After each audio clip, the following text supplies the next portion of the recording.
Assalamualaikum warahmatullahi wabarakatuh. Bismillahirrahmanirrahim. Alhamdulillahi rabbil alamin. Allahumma salli wa sallim ala sayyidina Muhammadin wa ala ali sayyidina Muhammad. Adada ni'amillahi wa ifdalih. Allahumma akrimna binuril fahmi wa akhrijna min dhulumatil wahmi waftah lana abwaba rahmatika wansur alaina hikmataka ya arhamar rahimin. Subhanaka la ilma lana illa ma 'allamtana innaka antal alimul hakim. Allahumma hidayatan lis-shawab, amma ba'du. Hadratul muhtaramin, para alim, para ulama dari jajaran Mustasyar Suriah, baik pengurus cabang maupun majelis wakil cabang di lingkungan Kabupaten Karawang yang mudah-mudahan senantiasa diberkahi oleh Allah Subhanahu wa Ta'ala. Pengurus dari jajaran Tanfidiyah baik di tingkat cabang maupun majelis wakil cabang dan ranting yang dimuliakan oleh Allah Subhanahu wa Ta'ala. Badan otonom, lembaga, pejabat pemerintah yang kali ini diwakili oleh Bapak Camat, para tamu undangan, hadirin hadirat sekalian yang mudah-mudahan semuanya dijadikan oleh Allah sebagai orang-orang yang selamat minad dunya ila yaumil akhirah. Amin. Ada satu hal yang penting, karena kalau banyak-banyak sudah setengah 12, saya hanya ingin menyampaikan satu hal saja, bahwa salah satu misi Nahdlatul Ulama ini didirikan oleh para alim ulama, dalam hal ini Hadratus Syekh Kiai Haji Hasyim Asy'ari, adalah dalam rangka menanamkan dan menciptakan kepada warga negara Republik Indonesia yang dalam hal ini adalah kaum muslimin, untuk tertanam di dalam jiwanya hubbul watan, cinta tanah air. Kenapa cinta tanah air ini dianggap penting? Bahwa kita melihat perjalanan baginda Rasulullah Sallallahu Alaihi Wasallam ketika beliau berangkat dari Makkah, kemudian pertama kali menapakkan kakinya yang mulia di kota Yathrib yang sekarang menjadi Al-Madinah Al-Munawwarah. Doa yang beliau kumandangkan adalah doa cinta tanah air. Allahumma habib ilaina al-Madinah kahubbina Makkah bal asyad wamqul hummaha ila Juhfah. Rasulullah SAW pertama kali di Madinah Al-Munawwarah, beliau doa yang beliau kumandangkan adalah, ya Allah, berikan kepada saya rasa cinta kepada kota Madinah. Kahubbina Makkah, seperti saya juga cinta kepada kota Makkah. Bal asyad, kalau perlu saya lebih cinta lagi kepada kota Madinah ini. Wangkul hummaha ila Juhfah, pindahkanlah wabah penyakitnya yang pada waktu itu melanda kota Madinah ke satu kampung yang namanya Juhfah. Juhfah itu adalah kota mati yang tidak ada penduduknya. Karenanya, para hadirin yang dimuliakan oleh Allah Subhanahu wa Ta'ala, sebenarnya doa yang dikumandangkan oleh seseorang itu adalah melambangkan bagaimana jiwa yang ada pada pribadinya. Dan kita lihat Rasulullah SAW banyak dalam doanya yang dalam rangka kepentingan berbangsa dan bernegara. Seperti dalam sebuah doa kunut nazilah yang senantiasa beliau ucapkan, Allahumma dfa'anna wa 'anil muslimin wa 'an biladina wa 'an biladil muslimin al-adha'a wal ghala'a wal qahta wal jura wal fitan wazzalazilah wal mihan ma dhahara minha wa ma batan birahmatika ya arhamar rahim.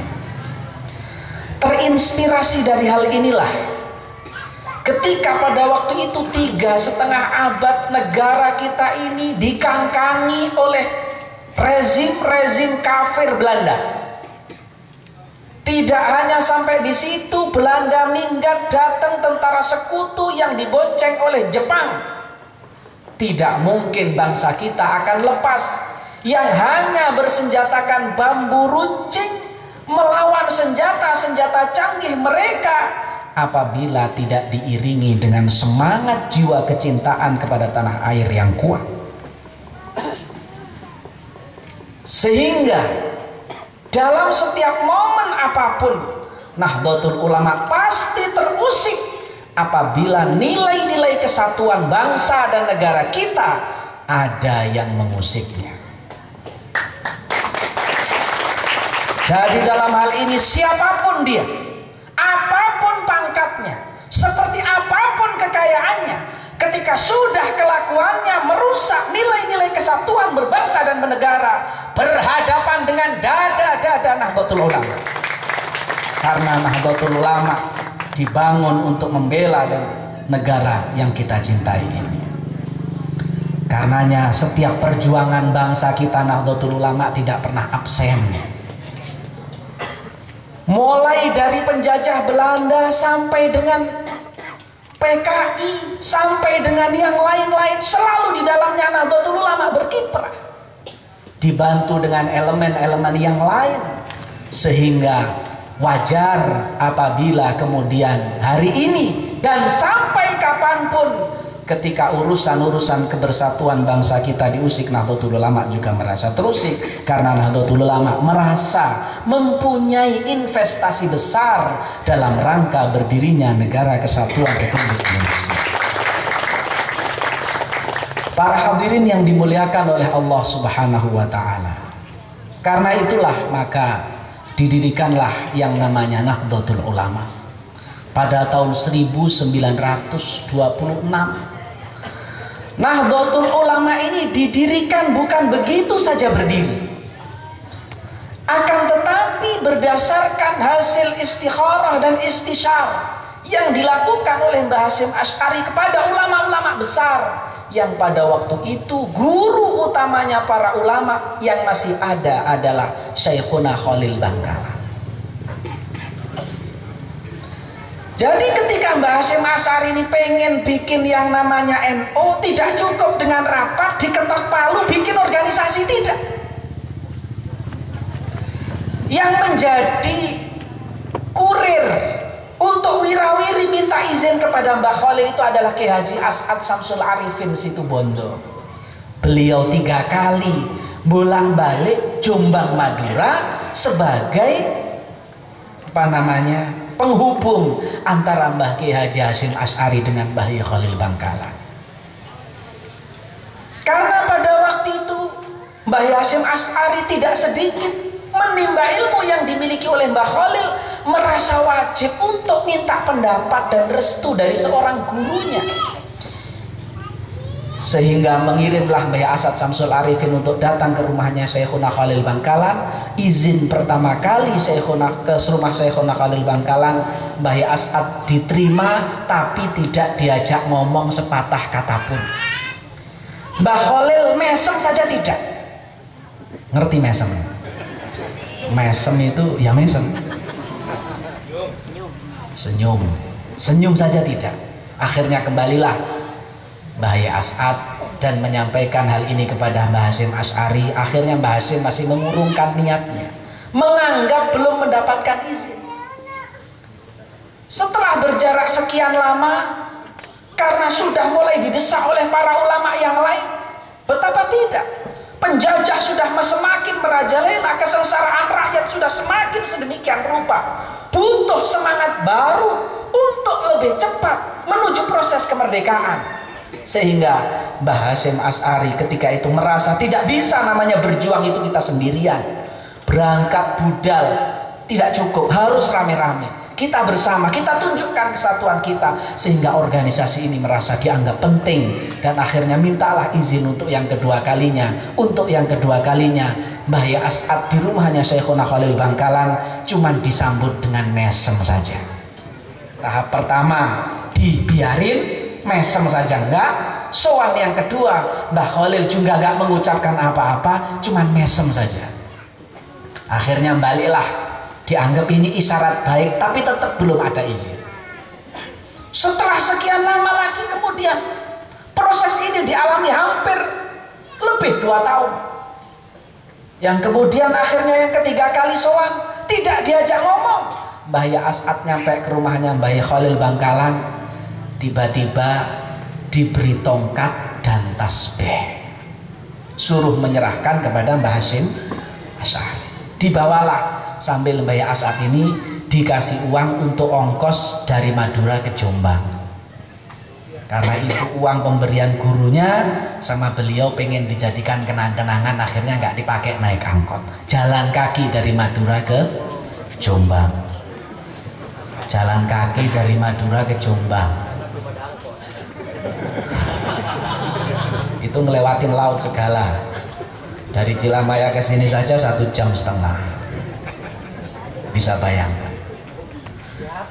2 hal yang diberikan oleh Mbah Khalil Bangkalan ini dijadikan isyarat oleh Mbah Hasyim Asy'ari bahwa yang namanya tongkat itu adalah isyarat kepemimpinan, komandan. Seperti sekarang ini tentara, polisi, kabeh nyekel tongkat. Karena itu adalah komandan tertinggi. Jadi perlu adanya pemimpin, dan pemimpin itu tidak ada kecuali di dalam organisasi. Sehingga diterjemahkan bahwa tongkat ini adalah merupakan izin dari seorang guru untuk mendirikan suatu organisasi. Tasbihnya untuk apa? Tasbihnya ini kata orang Jawa pepeling. Pepeling itu apa?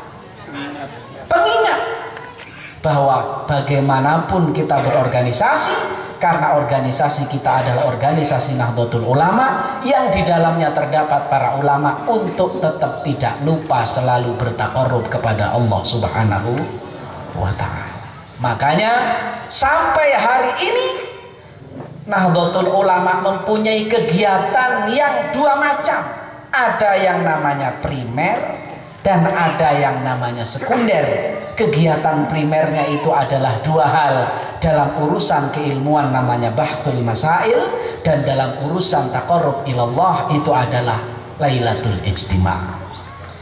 Jadi kegiatan selain daripada 2 hal di lingkungan Nahdlatul Ulama itu adalah kegiatan sekunder.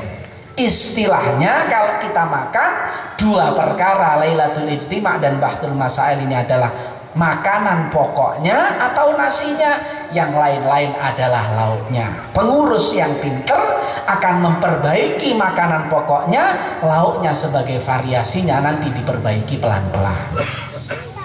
Kalau yang nggak pinter, banyak makanan lauknya saja, nasinya nggak jelas. Jadi pulang-pulang sakit perut, tukaran. Karena yang diurusi ekonomi tapi nggak pernah istighosah. Yang diurusi urusan-urusan yang labelnya seolah-olah kerakyatan, akan tetapi tidak mau ngurusi ilmu. Karena ini adalah kegiatan primer kita, Nahdlatul Ulama. Makanya Nahdlatul Ulama kalau sudah di dalamnya tidak ada kegiatan-kegiatan yang bersangkut paut tentang aktivitas keulamaan, hilang ulamanya, tinggal nahdohnya saja. Ya, kalau nahdoh kan artinya bangun. Kalau bangun nggak usah pakai ulama, tiap pagi bangun semua. Ya. Karena itu maka ini nanti kalau bisa ada kegiatan Lailatul Ijtima' majelis wakil cabang. Ada kegiatan bahthul masail majelis wakil cabang yang bisa dijadikan sebagai pengantar untuk menuju kegiatan Lailatul Ijtima' dan bahthul masail di tingkat pengurus cabang. Dan alhamdulillah sudah 6 tahun perjalanan ini, bahthul masail dengan ikhtiarnya para teman-teman pengurus cabang Nahdlatul Ulama sudah berjalan dengan lancar. Tinggal insya Allah mulai bulan depan, bulan Mei tanggal 10, kita akan mengawali pembukaan Lailatul Ijtima' yang nanti juga akan menjadi kegiatan rutin sepanjang tahun untuk kegiatan pengurus cabang Nahdlatul Ulama, yang tinggal nanti diikuti oleh majelis wakil cabang yang ada. Karenanya maka Dengan dua kegiatan ini, inilah nanti yang mencerminkan kegiatan keulamaan, sehingga hidup kita ini tidak jauh dari aktivitas dan hal-hal yang berkaitan tentang ulama. Man la yuhibbul ilm, la yuhibbul ulama, la khaira fihi. Orang yang nggak senang sama ilmu, nggak senang sama ulama, itu manusia yang tidak punya nilai kebaikan sedikit pun. Fala takun bainaka wa bainahu shadaqah wala musahabah. Jangan sekali-kali ada pertemanan antara kalian dengan orang yang tidak senang kepada salah satu di antara dua hal tersebut, sebagaimana yang dinasihatkan oleh Imam Muhammad bin Idris Asy-Syafi'i rahimahullah. Rasulullah sallallahu alaihi wasallam pun menyampaikan, kun aliman au muta'alliman au mustami'an au muhibban wala takunil khamis fatahlak. Kalau bisa, hidup kita ini tidak pernah lepas dari lingkaran yang empat. Yang pertama, kalau bisa jadi orang alim, kalau bisa. Dene orang iso masih ada kesempatan jadi orang baik. Au muta'alliman, mau belajar. Karena belajar itu tidak ada ujungnya. Minal mahdi ilal lahdi. Ini kadang-kadang penyakit kita, sudah dipanggil kiai wes males buka kitab lagi. Sudah dapat gelar ustadz, sudah lupa sama kitab Safinah kita waktu kita mondok dulu. Nah, sekarang budaya itu kita tinggalkan. Jangan khawatir, tidak ada orang yang mutolaah dan ngaji kitab dengan mempeng yang melarat, insya Allah tidak ada. Saking tidak adanya hal yang seperti itu, orang zaman dulu menasihatkan, mangkana lahu kutubun wa majalis ya'ti rizquhu wa huwa jalis. Orang kalau sudah hobinya itu ngurusin ilmu dan majelis-majelis ilmu, Allah akan kasih rizki dalam keadaan dia duduk. Sampean pilih dapat rizki sambil duduk, apa pilih rizki sambil dapat rizki sambil lari ke birit-birit? Pilih mana? Pilih duduk. Ya kalau pilih duduk, dalami kitab lagi. Ilmu kita belum cukup. Wa fauqa kulli dzi ilmin alim. Dan orang yang sudah merasa cukup dengan ilmunya, disitulah kebodohan mulai mendatangi kita. Karenanya disinilah Nahdlatul Ulama tidak pernah meninggalkan yang namanya ilmu dan taqarrub kepada Allah Subhanahu wa taala. Aliman au muta'alliman. Yang nomor 3, sama sekali andaikan dikondisikan sebisa apa masih susah kita untuk belajar, minimal masih ada kesempatan jadi baik. Au mustami'an, mau kalau ada ilmu disampaikan nguping. Kalau orang Sunda bilang dengek ya, iya, mendengarkan maksudnya ya. Enggak usah bawa buku, enggak apa-apalah, pengajian kuping lah. Ngaji bawa kuping kanan, pulang bawa kuping kiri ya. Makanya ada pepatah dalam nasihatnya para ulama, man hafidha farra wa man kataba qarra. Orang kalau biasanya belajarnya cuma nguping doang, itu kemungkinan besar lupa, kemungkinan lupanya besar. Tapi wa man kataba, orang kalau seneng ngajinya sambil bawa catatan kecil, itu biasanya suka awet. Minimal mendengarkannya bahagian daripada kita mengukir di dalam pikiran kita, menulisnya sebagai mutolaah 2 kali. Nah, ini kadang-kadang kita ini yang hilang, tradisi mencatat apa hal yang baru yang kita dapat. Ini kalau dihidupkan kembali bagus. Sebenarnya cukup dengan catatan-catatan kecil itu, media-media Nahdlatul Ulama bisa terisi ya. Ini yang nomor 3. Kemudian yang nomor 4, al-muhibban, jadi orang yang senang. Senang kepada siapa? Seperti nasihatnya Imam Syafi'i tadi, senang kepada ilmu, senang kepada ulama. Wala takunil khamis. Kelompok yang nomor 5 ini apa? Jangan sampai kita termasuk kelompok yang nomor 5. Kelompok yang nomor 5 itu ngalim, bukan. Muta'alim, ya bukan. Mustami', ya bukan. Muhib, ya bukan. ngalim enggak, belajar enggak, nguping enggak, seneng enggak. Ini kelompok yang nomor 5. Sudah begitu melarat maneh, malah nggak ada yang diharapin. Naudzubillah min. Laulal ulama la akalan nasu ba'duhum ba'du. Andaikan tanpa ulama, manusia akan saling memakan antara yang satu dengan yang lain.